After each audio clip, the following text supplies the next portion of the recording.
I kept wondering whether people would actually like what I said. I think sometimes we don't even notice it, but projecting a certain image of yourself onto others is a form of people pleasing. It's not my job to prove that I'm likable. Being misunderstood is not a failure.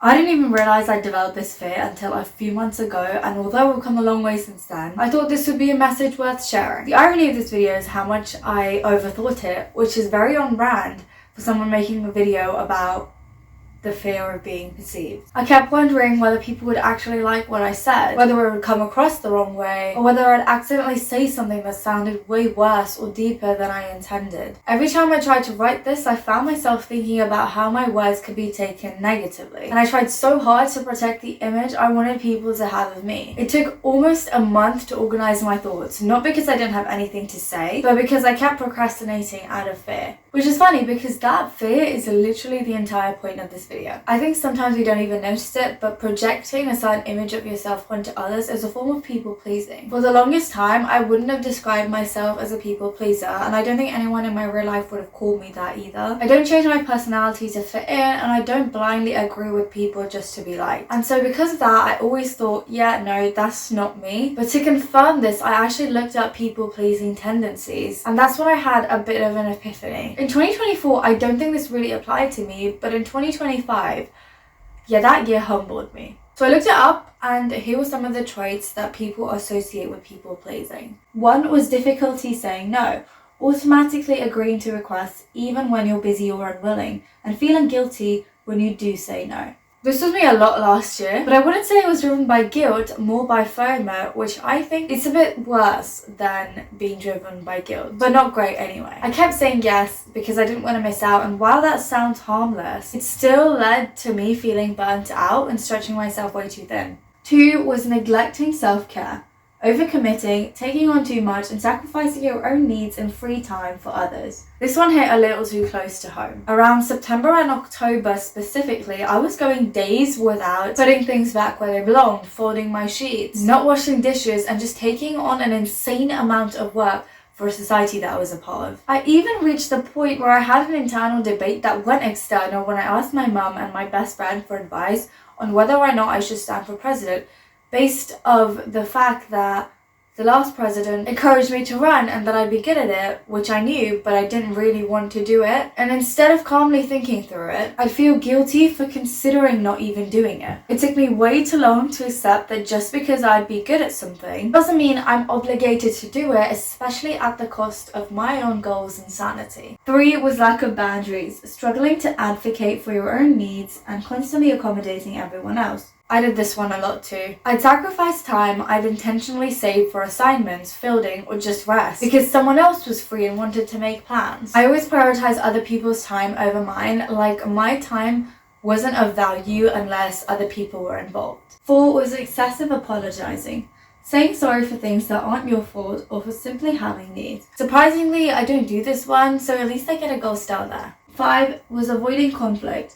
Going along with things you dislike to prevent friction and rarely voicing your real opinions. This is another one I don't relate to. I'm very comfortable saying what I think, and I genuinely believe 2 people can disagree and still be friends. Revolutionary concept, I know. 6 was people matching, changing your personality or opinions to fit in with different people.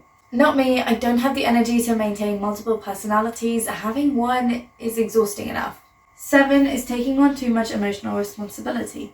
Feeling responsible for other people's feelings or acting like their therapist. Also not me. I support my friends, but I'm not accepting emotional overtime without pay. 8 is seeking approval. Tying your self-worth to being liked or needed. This one's complicated. I've always felt that I don't post on Instagram because 1, I actually do like being private and I don't like that multiple people have access to my life. And 2, there is actually no time and I'm lazy. And I know being private would be considered ironic considering I'm literally just oversharing on the internet, but oh well. But I feel like somewhere in the middle, my reasons shifted and I went from privacy to being able to control other people's perception of me. I feel like eventually I had to intentionally remind myself that that really doesn't matter, and that's how I switched back to the source of me not posting on Instagram being reasons that I feel are actually valid. And that's really the point of all this. You cannot preserve your image no matter how hard you try. People are going to perceive you however they want, based on their own experiences, biases, and vibes. And it's not always about not wanting to be seen negatively. It can be about small irrational fears, like not wanting people to think you like a certain type of music, or not wanting them to misunderstand your values. Even if in most cases what you want people to think about you is true, you still cannot control how they're gonna see you. And honestly, like, who cares if some random person forms an inaccurate perception of you? If you ever actually meet them, they'll see who you are. And if you don't, then it genuinely doesn't matter. I once heard someone say that if you're truly being yourself, you're not going to be liked by everyone. And that actually changed how I see things. With so many personalities in the world, it's impossible to get along with everyone. If anything, not being liked by everyone can be a sign that you're being authentic. And what really matters is that I have people who really get me. And if you haven't found them, they're still out there, you just haven't met them yet. What I learned from all this is that people pleasing is not just about changing who you are for others. It's also about struggling to set boundaries and feeling uncomfortable putting yourself first. For a long time, I think boundaries unconsciously felt selfish to me, but that really isn't true. It's okay to value yourself, and it's okay to prioritize your time and energy. You actually need to put yourself first if you want to build a relationship with yourself and find out what you actually want instead of being a reaction of other people. Something that I actually thought was relevant to this was the Let Them Theory by Mel Robbins.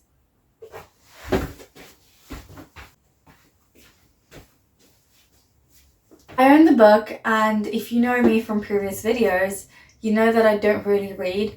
So yes, I read only 2 chapters, but honestly that's impressive for me. The core idea is that you can't control people's actions or thoughts, so you should just let them be. Now, I did have a couple criticisms because I didn't fully agree with just letting people do their own thing. Because if someone's actions directly impact you, I think it's important for you to speak out, to say the least. But when it comes to other people's thoughts and perceptions, letting go can actually be extremely freeing. Unless it's a job interview. You see, I think there are exceptions to every single rule in a self-help book. You can control what you say and you do, but once it's out there, people are free to interpret it however they want. So stop trying to force an image of yourself onto others, because it doesn't work. Let them perceive it however they want, and focus on living in a way that actually feels true to you. To actually stop being afraid of being perceived, I think the first step is realizing that you're not going to be able to just think your way out of it. You don't wake up one day suddenly unbothered by people's opinions, and if you keep waiting for that day, you're going to be stuck. What helps is noticing when you're censoring yourself, or over-explaining, or when you're holding back something harmless just because you're worried about how it might come across. Those moments are usually where the fear lives. Instead of immediately fixing it or justifying yourself, pause and ask whether what you're doing is coming from honesty or control. Most of the time, the discomfort is a sign that you're about to act more like yourself,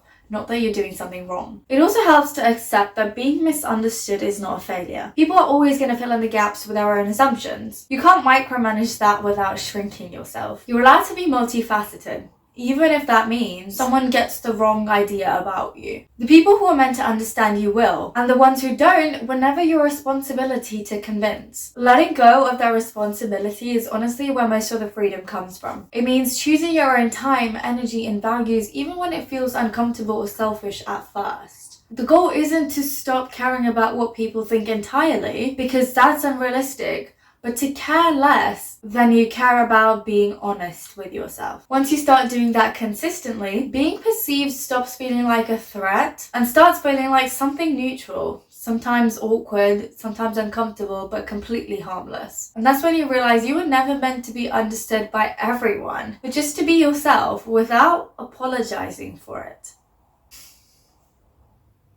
Mic drop. Okay, thank you guys so much for watching. If you're new here, I hope you stick around because it would mean so much to me and I would love to continue making content like this. I hope you enjoyed watching, subscribe, and I hope to see you next week. Bye!